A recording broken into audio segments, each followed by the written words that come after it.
Bonjour, je m'appelle Betsabé. Aujourd'hui, peu de personnes connaissent leur histoire, leurs origines, et moi la première.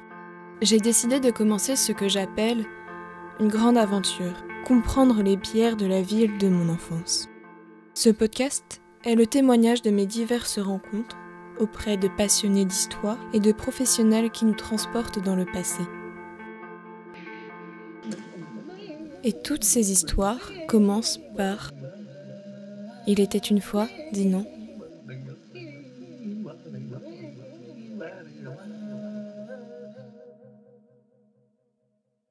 Quand j'ai commencé ce projet, la première chose que je me suis dite, c'est qu'il fallait que j'aille à la bibliothèque pour lire sur Dinon. Une fois rendu devant, mais pourquoi me jeter directement sur un livre, alors que je ne sais même pas où cela se passe? Donc, durant ces 8 mois, je suis allée à la rencontre des pierres. Alors oui, j'ai fait le tour de Dinan plusieurs fois, mais pas que. Saint-Aubin-du-Cormier, le camp de Perron. Je me suis arrêtée à chaque fois que je voyais une vieille pierre, qu'elle soit médiévale ou non. Je me suis interrogée sur son histoire. Je me suis rappelé qu'enfant, j'avais visité le château de la Hunaudet. J'ai rencontré le directeur de l'association, qui m'a parlé des belles initiatives qui ont été faites, qui sont prises encore aujourd'hui, pour mettre en valeur ce château et toutes les initiatives faites sur notre patrimoine. Comment valoriser notre patrimoine aujourd'hui? Question qui m'a beaucoup touchée lors de ces 8 derniers mois. Car aujourd'hui, il y a de nombreux acteurs, de nombreuses personnes qui mettent en valeur notre patrimoine, qui permettent de faire vivre ces pierres, ces histoires, et sans elles, elles seraient oubliées. Bonjour Frédéric, je vais vous laisser vous présenter. Bonjour, donc Frédéric Ahmed, je suis le directeur de l'association du château de la Hunaudet, donc qui se trouve à Plédéliac et qui est en gestion le site du château de la Hunaudet, comme nous allons le voir. Et ce château, il appartient à qui ? Alors c'est une propriété départementale, donc on fait partie des 6 sites départementaux des Côtes-d'Armor qui sont en gestion associative pour la moitié. Il y en a 3, c'est le cas pour Paimpol avec l'abbaye de Beauport, avec Bon Repos à Saint-Gelvin-le-Bavet et avec nous-mêmes. Et il y a 3 sites qui sont en régie directe. Est-ce que nous pourrions revenir sur l'histoire du château très brièvement? Qui a créé ce château? Donc c'est la famille Tournemine, effectivement, autour de 1220, du XIIIe siècle. Sûrement la suite d'une mode féodale qui était déjà installée. Mais la famille Tournemine a créé le premier château, donc on a fêté les 800 ans l'année dernière, autour de 1220, on n'est pas sûr de la date précisément. Château qui a été incendié. Donc là, au niveau des fouilles archéologiques, on a pu trouver des traces de cet incendie. On ne sait pas d'ailleurs, j'ouvre une petite parenthèse, on ne sait pas si le château a été un jour en état de siège ou pas, s'il était au cœur d'une action militaire, ça on ne sait pas et on ne le saura sans doute jamais. Mais en tout cas, les fouilles ont montré un incendie, quelle que soit la cause. Sur ce reste de château, il nous reste une tour et un début de courtine, ce qu'on appelle nous la tour de la chapelle, a été construit le château actuel, en tout cas 5 tours qui ont constitué effectivement une place forte pour la famille Tournemine. Donc c'est la deuxième vie du château. La troisième vie, c'est quand le château est passé d'un passé militaire en tant que place forte à un passé un peu plus de logement confortable pour la famille. Donc l'âge d'or de la Hunaudet coïncide avec la disparition des Tournemine, j'imagine?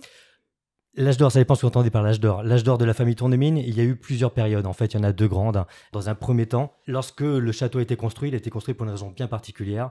On était en pleine guerre de succession de Bretagne. Il se trouve vraiment sur un territoire, sur une frontière. C'est un territoire très particulier lorsque vous arrivez. C'est une question qu'on nous pose souvent. Pourquoi ce château n'est pas sur un promontoire, un peu à l'image des châteaux de Dordogne ou autres? Il n'y a pas beaucoup de promontoires autour de la campagne de Plédéliac. Mais par contre, il a un énorme avantage, au moins un, mais peut-être 2. Il y a la forêt des Hunaudet qui permet d'avoir beaucoup de choses, aussi bien en combustible que en lieu de défense. Mais surtout, il est entouré de marécages. Donc, il est vraiment sur une zone limite encaissée. Mais il est entouré il y avait 2-3 étangs historiques qui ceinturaient le château. Il n'y avait qu'une voie d'accès qui était très facile à défendre. Donc, c'est vraiment un emplacement naturel qui permettait de se défendre en partie. Mais surtout, il était là parce qu'il fallait occuper cet espace-là. On était en plein conflit entre Dinan et Lamballe, donc sur 2 territoires qui s'opposaient. Donc quelque part, c'était une façon de s'approprier ce territoire-là. Le château a été de moins en moins entretenu à partir du XVIIe siècle. Tout à fait, ouais. À partir de la mort du dernier descendant, il a été racheté par différentes personnes, notamment des édiles, notamment René. Mais il a eu une vie un petit peu en pointillé jusqu'à effectivement devenir un peu plus déliquescent, jusqu'à devenir une carrière de pierre. Donc là, on était vraiment dans cette logique de démantèlement. C'était plutôt un lieu de ressources pour le propriétaire qu'un lieu de vie ou d'apparat. Donc il a perduré un petit peu comme ça jusqu'au XXe siècle, où vraiment il a perdu de sa superbe. Il a été très largement démonté démonter ou vente, où on a pu aussi emporter quelques pierres, mais c'est surtout un lieu sur lequel on a puisé des ressources, un peu comme les fortifications Vauban dans d'autres communes. Effectivement, ça n'avait plus d'intérêt de défense, ça n'avait plus d'intérêt en termes de logement. On n'était pas encore du tout dans cette logique à l'époque de patrimoine, de tourisme et autres. Donc c'était simplement une carrière à ciel ouvert. Donc on a pu en profiter en tant que tel. Après, durant tout le 20e, c'est un petit peu une autre logique. Donc le château était un peu en déshérence, mais restait extrêmement bucolique. Et surtout, on appelait ça les tours à l'époque, c'était un lieu qui était très connu par les habitants du territoire, plus ou moins large. Mais ce côté bucolique et romantique, effectivement, permettait d'avoir pour les enfants un peu une piste de jeu, entre guillemets. On pouvait faire un peu les 400 coups. Ça pouvait être un lieu pour les familles dominicales, après la messe, se retrouver pour le repas et passer le dimanche un peu comme sur une plage. Ça pouvait être, en fait, il y a même des gens, on sait qu'il y a des gens de Dinard qui venaient passer leur dimanche autour, tout simplement parce que le décor était un petit peu enchanteur, parce que c'était un château, vestige qui était ouvert aux quatre vents. Donc quelque part, effectivement, il n'y avait pas de difficulté. Il n'était pas encore en eau, les douves étaient encore sèches. On pouvait passer par la poterne et effectivement, tout le monde pouvait rentrer. Donc quelque part, c'était un espace public tout en étant privé. Mais c'est un lieu qui s'est très facilement approprié les gens de l'extérieur et surtout les gens locaux, puisqu'ils ont toujours connu le château. Ils ont toujours vu les tours dépasser de la forêt. Donc quelque part, voilà, ça appartenait un petit peu à tout le monde, en tout cas dans l'esprit. Donc effectivement, ça a duré tout le 20e. Après, il y a eu des difficultés. Effectivement, cette fréquentation a engendré quelques accidents. Il y a eu un décès, des personnes se lançaient des petits défis de monter sur les tours. C'était notamment des jeux d'enfants, mais les adultes le faisaient aussi. Toujours prends-moi en photo lorsque je suis tout en haut, sauf qu'il n'y avait plus d'escalier.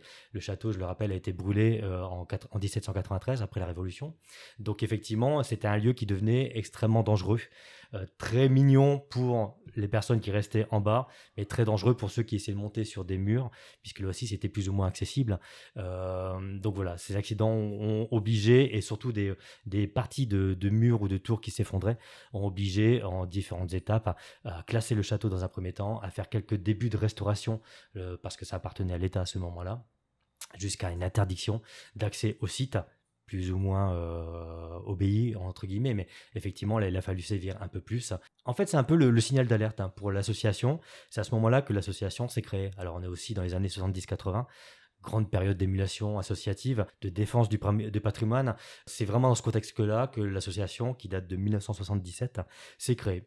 Voilà, un petit groupe de personnes, comme toujours, avec un certain dynamisme, se sont dit qu'on ne pouvait pas laisser ce patrimoine local dépérir. Donc, ils ont eu cette double logique. La logique 1, de faire des signaux de fumée aux élus et autres qui pouvaient effectivement faire quelque chose. En tout cas, ils les ont interpellés pour dire que là, on a un patrimoine qui est en train de tomber. Donc, c'est maintenant qu'il faut intervenir. Et il y a toujours cette deuxième volonté en arrière. On n'est pas uniquement dans ce côté sauvegarde, qui est fondamental, mais on n'est pas uniquement dans ce côté-là. On est aussi dans cette logique c'est une ressource qui appartient à tous, historiquement comme visuellement, puisque comme j'ai dit tout à l'heure, on le voyait constamment et les gens venaient constamment passer un certain temps au château. Donc, il fallait le mettre à disposition du public. Donc, là aussi, on n'était pas encore dans cette logique telle qu'on l'est maintenant. Ça s'est monté au fur et à mesure des années 80 jusqu'aux années 2000. Mais en tout cas, tout de suite, on voulait le préserver pour l'offrir à tout à chacun. Donc ça, c'était vraiment une double démarche. Mais quelque part, on est dans la démarche logique que j'évoquais précédemment.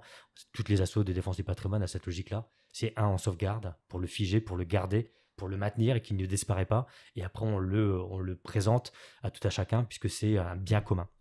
Et cette restauration du château, elle a été faite à partir de quand pour le public ? Alors, c'est un projet qui a commencé à vraiment être pensé dès les années 2000, où il y a eu plusieurs projets qui se sont montés, avec cette idée effectivement que lorsque le projet serait finalisé, il y aurait une passation entre l'État et le département. Donc le département a aussi poussé à ses études. Donc ça a pris, on va dire grosso modo, 5 ans. À partir de 2005, le projet a été rédigé par Suzanne de Proto, qui est une des personnes qui est responsable, qui est conservatrice aux ABF, Hashtag des Bâtiments de France.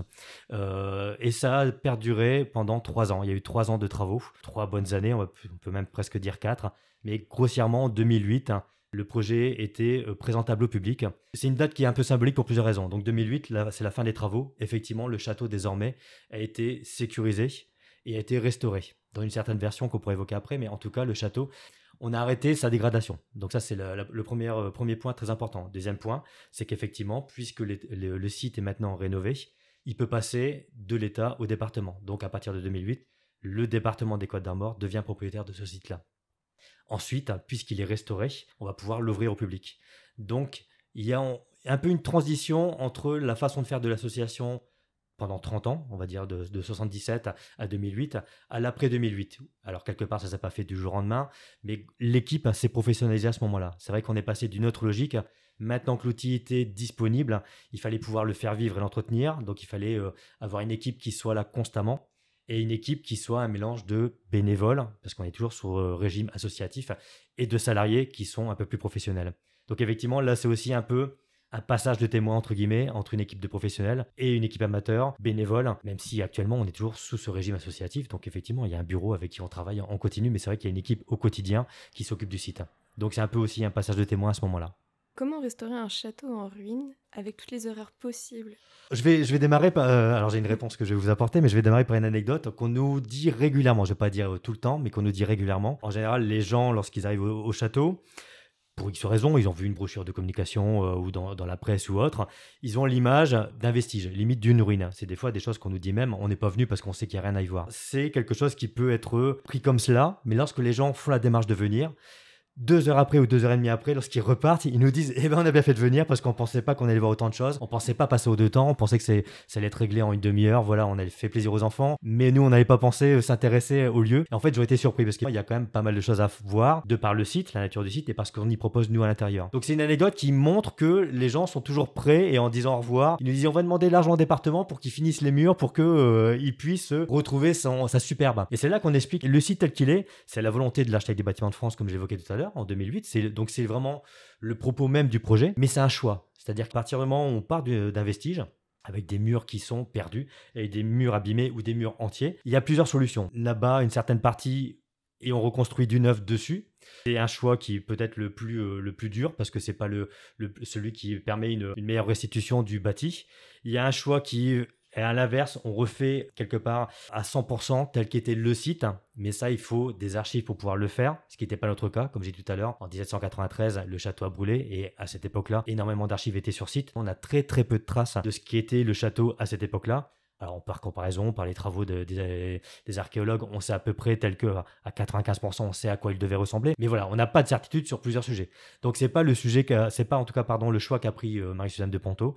Elle a préféré garder le présent, le consolider, le solidifier lorsqu'il fallait refaire un chemin de ronde pour pouvoir communiquer entre deux tours. Voilà, c'est des choses qui ont pu être installées, mais elle voulait surtout pas prendre de parti et en tout cas laisser la part belle à la médiation. C'est-à-dire que le château tel qu'il est, on le sécurise et on en fait un circuit pour que le public puisse le découvrir intégralement, mais on ne met pas de rajout où on est éventuellement un peu incertain. On va simplement donner cette mission à la médiation, c'est-à-dire aux personnes qui sont sur site, pour pouvoir effectivement expliquer tel que le château était à l'époque, ou en tout cas tel qu'on estime qu'il était, même si je disais tout à l'heure, on est à peu près sûr de ce à quoi il ressemblait, mais voilà, il y a toujours cette part d'incertitude. Donc il y a d'autres exemples qui ont été un peu à l'opposé de ça. Le Haut-Königsbourg en Alsace, voilà, qui effectivement a été très largement abîmé, a été reconstruit parce que là, on savait exactement à quoi il ressemblait. C'est également plus proche de nous le cas de Sussigno, qui effectivement a été très largement abîmé et qui a été reconstruit parce qu'on savait exactement tel qu'il était. Donc il a été restauré d'une certaine manière. Nous, on n'avait pas cette archive possible sur lequel on pouvait s'appuyer. On est plutôt parti sur un autre axe. En tout cas, Marie-Suzanne a proposé ce projet-là. Nous, on a un choix un peu particulier. Alors quelque part, nous, on n'est pas du tout frustrés par cela, parce que ce mélange d'anciens, donc historiques, et d'amélioration, donc c'est des composantes modernes en fait qui ont été ajoutées. Type, il y a un escalier pour descendre le long d'une tour, un escalier monumental de 25 mètres, en métal. Donc effectivement, c'est une pièce qui a été faite sur mesure, spécifique. C'est des choses qui s'intègrent très facilement. En tout cas, c'est le parti qui a été pris. C'est quelque chose qui s'imbrique vraiment entre l'historique et le contemporain. Donc c'est quelque chose de très discret, mais assumé. On n'est pas dans des couleurs clinquantes. On veut que l'escalier ou les pierres de granit soient visibles, mais on ne cherche pas à les cacher d'une manière ou d'une autre. On veut que ça soit le plus neutre, mais on l'assume quelque part. Voilà, c'est un choix qui a été pris à ce moment-là et qui nous, comme j'ai dit tout à l'heure, nous disait vraiment... nous paraît pertinent parce qu'il y a d'autres lieux, enfin la Bretagne est assez riche de sites patrimoniaux, donc quelque part quelqu'un qui veut aller voir un site qui n'a pas bougé, il peut tout à fait aller à Plédon voir le Fort la Latte, quelqu'un qui veut voir ou le château à Dinan qui est ouvert depuis quelque temps, il veut voir un site qui a été abîmé mais restauré, il va à Sussigno dans le Morbihan, et s'il veut voir un manoir qui n'a pas bougé, c'est aussi possible, c'est plutôt privé mais c'est aussi possible, donc il y a vraiment de tas, ou quelque chose qui est plutôt en l'ordre du vestige, il va à Créun avec le château de Guido qui est aussi un site départemental et qui est en train d'être rénové. C'est encore aussi une autre logique. Il y a plusieurs parties possibles. Nous, c'en est un. Et quelque part, on n'est pas beaucoup à voir ce parti-là. Donc, quelque part, c'est assez intéressant de pouvoir offrir différentes options à un public qui serait intéressé par la thématique château. Donc voilà, il pourrait, en fonction de ce qu'il a envie de voir, aller voir un site ou un autre, gratuitement ou pas, en visite autonome ou avec médiation, restitué ou pas. Voilà, il y a différentes options. On en a choisi une et nous, ça nous convient comme ça. Entre moderne et médiéval, vous avez mis en place un dispositif de modélisation 3D pour voir le château comme il pouvait être. Ouais, alors là en fait il y a plusieurs projets. Il y en a un actuel que je pourrais évoquer très vite juste après, mais il y a un premier projet qui a été fait en 2015, effectivement, le château Unodé 3D, qui se présente sous 3 formes. Il y a une première forme, c'est des éléments qu'on présente dans le parcours donc de visite du public. Il y a un film notamment qui est projeté, qui fait 6 minutes, qui est projeté sur un mur et qui retrace l'histoire du château, de sa conception jusque, grosso modo, effectivement, un peu après la Révolution, donc on va dire 18e, 19e. Là, c'est plutôt pour les personnes qui ne sont pas intéressées par la médiation. Voilà, c'est un élément qui permet d'être vu tout simplement par le public en déambulant. C'est dans la première tour, voilà, c'est au tout début de la visite. Donc, il peut faire ça en autonomie. À côté de cela, dans la même pièce, il y a également un module, c'est une tablette tactile, où on commence à voir quelques mots, quelques sémantiques médiévales, où les enfants peuvent manipuler, on peut voir quelques pièces reconstituées, ils peuvent s'amuser à baisser le pont-levis, etc. Donc là, c'est un peu plus pédagogique. Donc, c'est 2 outils qui sont à disposition, entre guillemets, du public individuel. C'est une première logique. Il y a une deuxième logique. Au niveau de l'accueil, il y a un mobilier qui présente une tablette, justement, qui est beaucoup plus axée sur les personnes en situation de handicap, ou en tout cas, on va dire une logique universelle. C'est-à-dire que les personnes qui ne peuvent pas gravir les marches et monter dans les tours, notamment là où est le film, tous les éléments ont été ramenés à lui, c'est-à-dire sur son mobilier A, dans la tablette, et intégrer le film, et intégrer une traduction en langue des signes, et intégrer le château virtuellement qui peut se concevoir justement numériquement en 3D. Donc, lorsqu'on passe la tablette sur un pictogramme, on voit le château qui se formalise dans la tablette de façon animée quelque part. Donc c'est même des choses qu'on ne voit pas ailleurs. Une personne qui est tout à fait capable de gravir les marches, lui, s'il ne va pas voir cette tablette en fin de parcours, ben lui, quelque part, va passer à côté d'une personne qui serait en difficulté, qui, elle, l'aura vu. Donc voilà, c'est un module qui a été conçu spécialement pour les personnes qui ne peuvent pas gravir et faire l'intégralité du site en tant que visite. Donc voilà, c'est un deuxième outil et le numérique, justement, permet ça, permet de pallier à certaines carences. Et il y a un troisième volet, c'est des tablettes qu'on peut faire et qui sont utilisées pour des visites guidées, mais avec tablette tactile. C'est-à-dire, lorsqu'on est en période estivale, en juillet-août, il y a des visites classiques avec des médiateurs, mais il y a aussi des visites qu'on propose. En général, c'est à 11h et 17h. Des petits groupes sont formalisés à qui on prête une tablette. Et là, c'est une autre logique de visite guidée. Donc, on ne fait pas du tout les mêmes discours, on ne fait pas le même parcours parce que cette tablette vous emmène sur 6 points spécifiques du site, dont une est fermée au public habituellement parce que c'est la salle pédagogique. Donc, c'est l'ancienne salle, c'est l'ancien logis du Seigneur. Donc, quelque part, la visite avec la tablette permet d'aller voir cet espace-là qui normalement est fermé au public.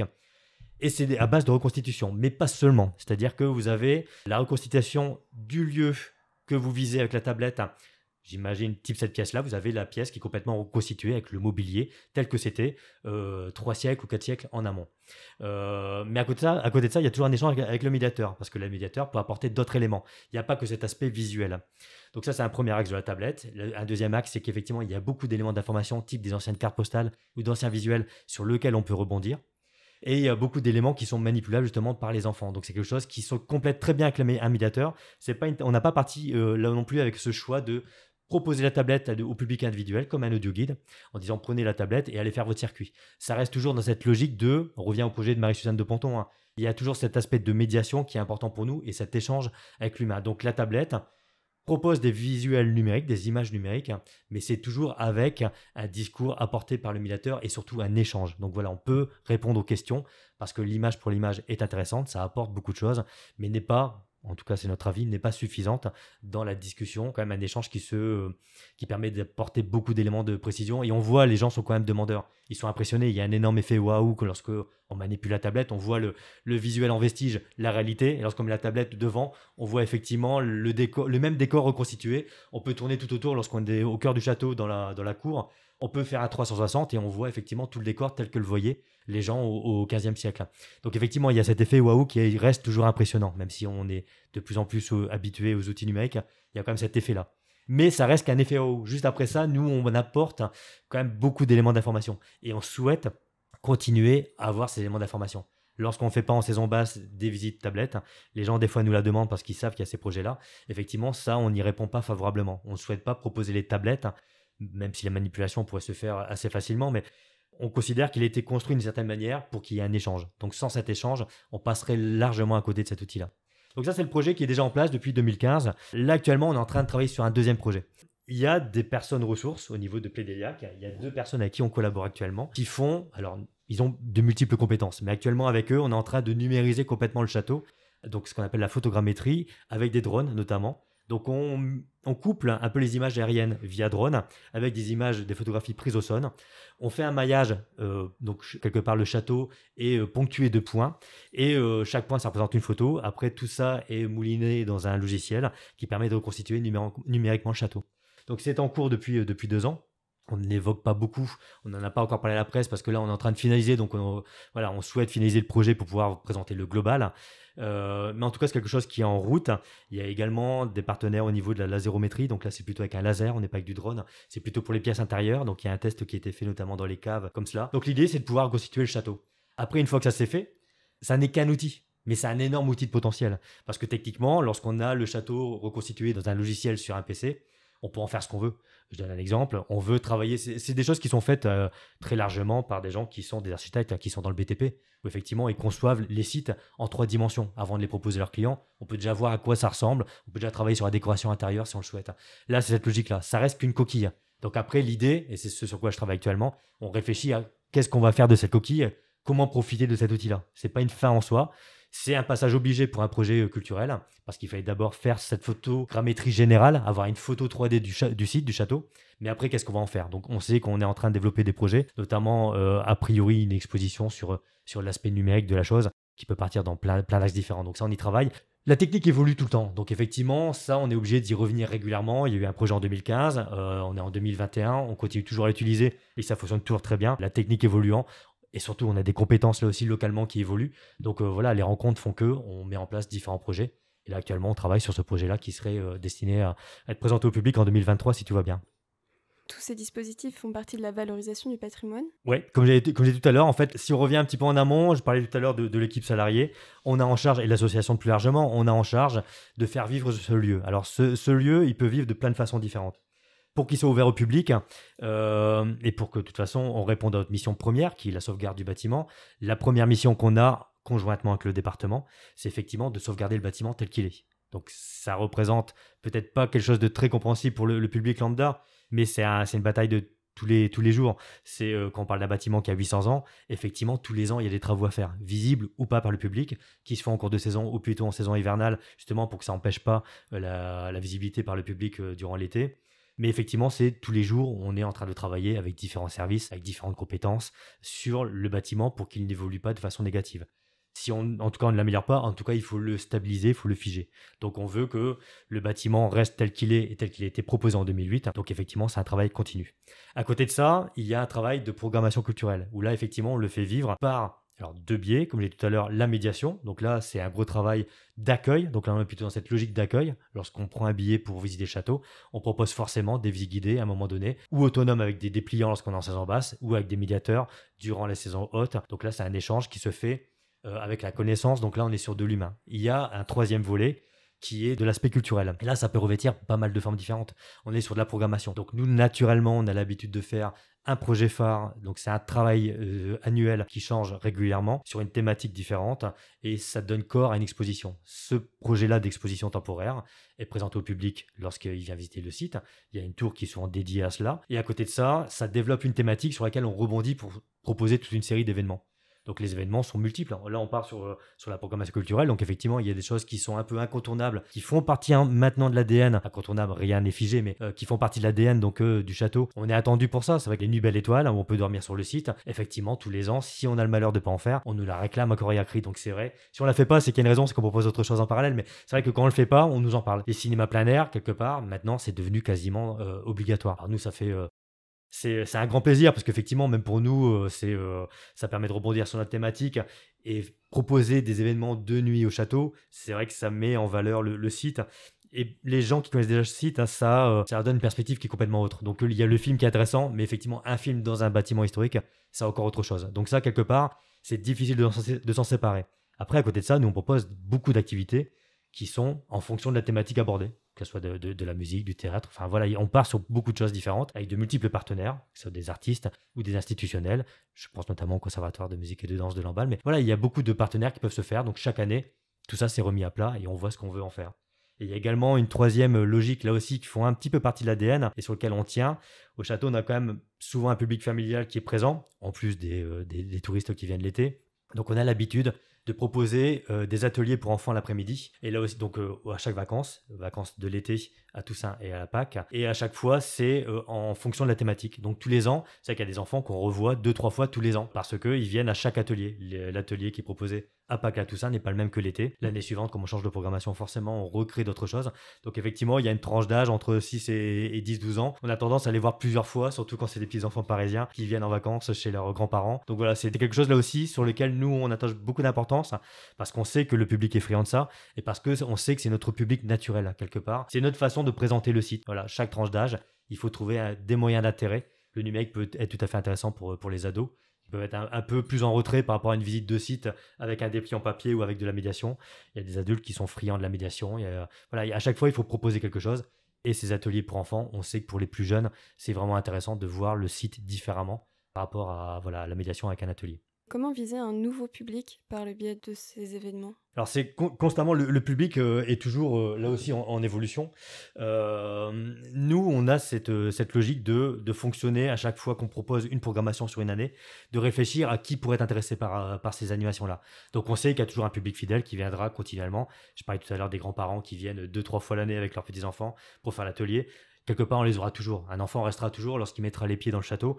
Le site en lui-même, même s'il n'y a pas de médiation, même s'il est vide, il restera toujours émerveillé parce que c'est la tranche d'âge qui fait que vous rentrez dans un château fort, vous lui donnez une épée ou un costume. On propose aussi des costumes à l'entrée, donc les enfants adorent. Effectivement, ça lui suffit. Voilà, il va passer son après-midi là et il n'y a aucun problème. Par rapport à des publics qui viennent durant l'été, des touristes, X ou Y, qui sont de passage ou pas, qui s'intéressent ou pas à l'histoire, qui s'intéressent à cette tranche historique médiévale ou pas, effectivement, là, il faut voir, là, on aura toujours de tout. Là aussi, c'est des choses qui sont naturelles et c'est la médiation qui s'adapte par rapport à ça. Par rapport à nos événements, on parlait du numérique tout à l'heure, effectivement, on sait que ça va intéresser des publics qui sont pas forcément réfractaires, mais c'est vrai qu'il y a une tranche d'âge où c'est un peu plus difficile. On parle toujours de l'adolescence. Effectivement, c'est une tranche d'âge qui est plus difficile d'attirer sur un site qu'ils ont peut-être déjà vu d'ailleurs quand ils étaient au primaire. Donc effectivement, le voir 2-3 fois, ils l'ont peut-être vu avec leur famille.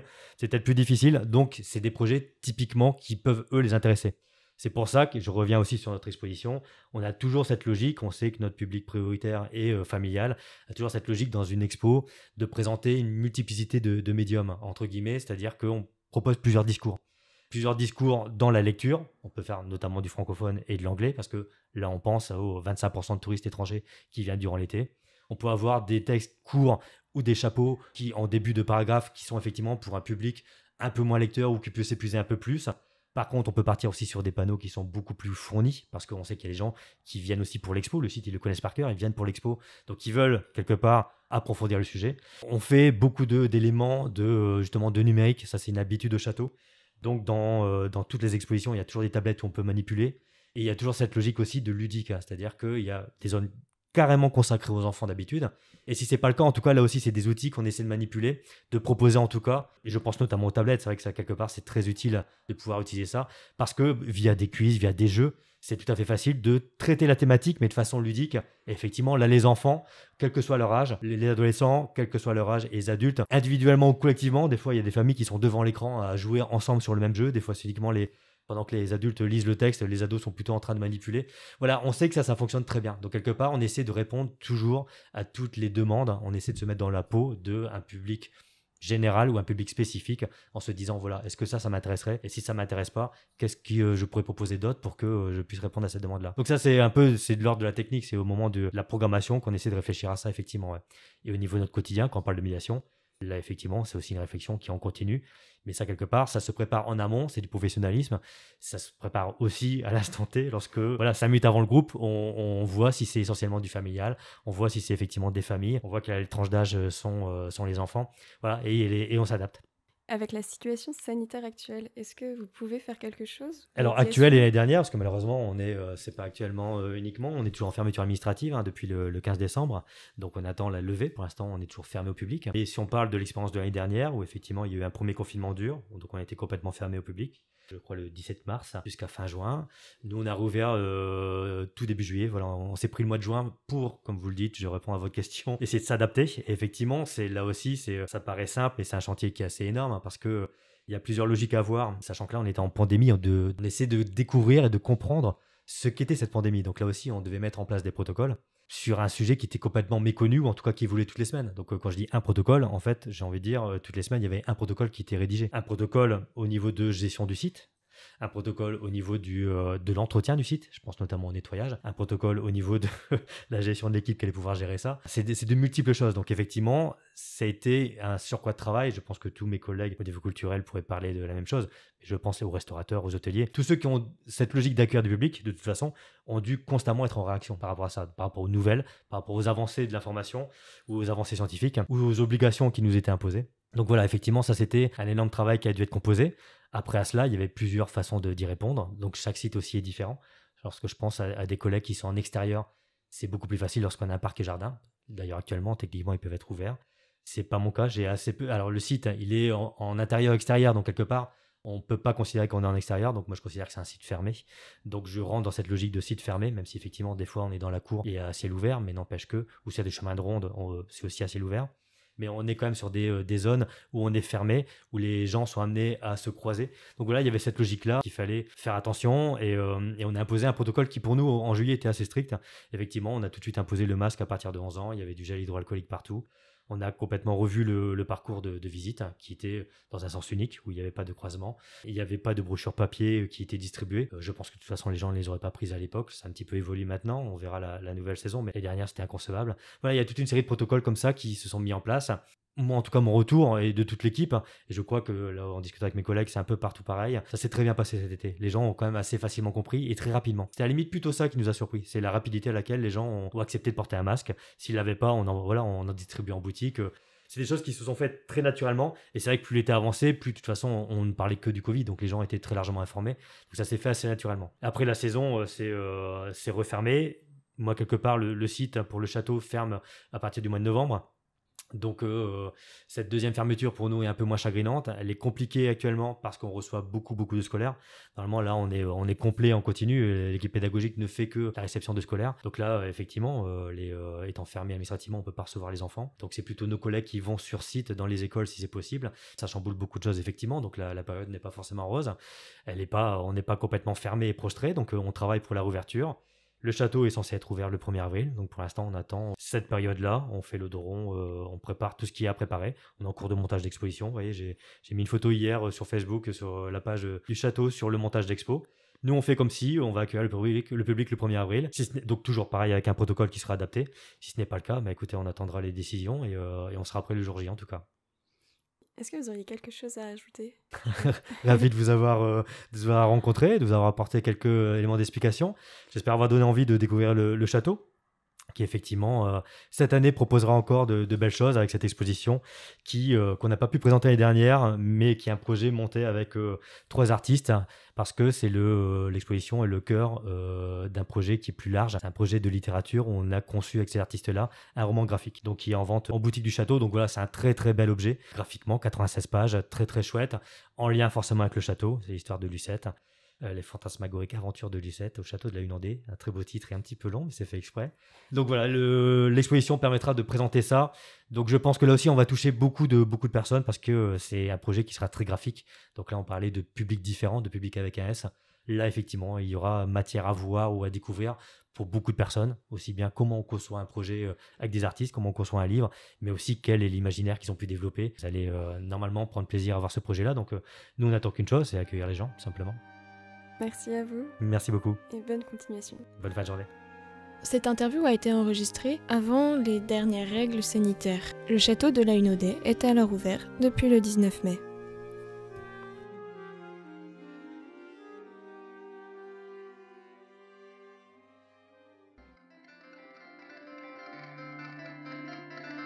Ça vous a plu? Vous souhaitez en savoir davantage sur Dinan et la Bretagne. Alors, n'hésitez pas à écouter les autres épisodes et à en parler autour de vous. À bientôt!